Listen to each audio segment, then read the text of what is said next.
Welcome to the Genius Factory. Enjoy the video. In this video, I will explain how to change brake pads on a Toyota Avalon.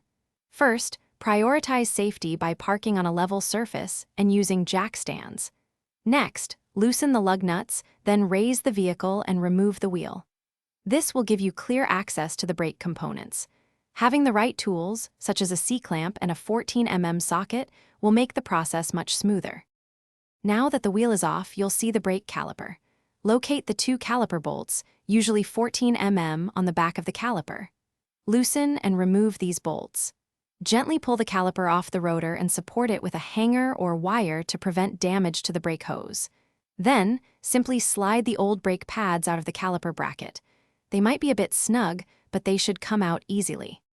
Before installing the new pads, clean the caliper bracket thoroughly and apply a thin layer of brake grease to the contact points.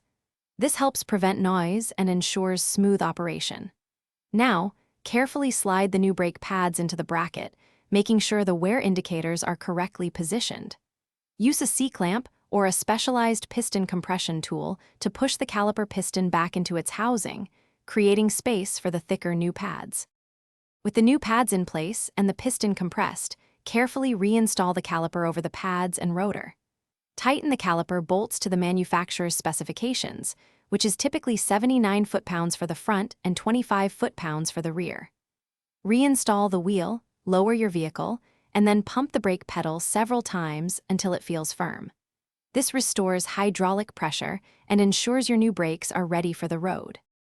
Thanks for watching. If you found this helpful, don't forget to like and subscribe.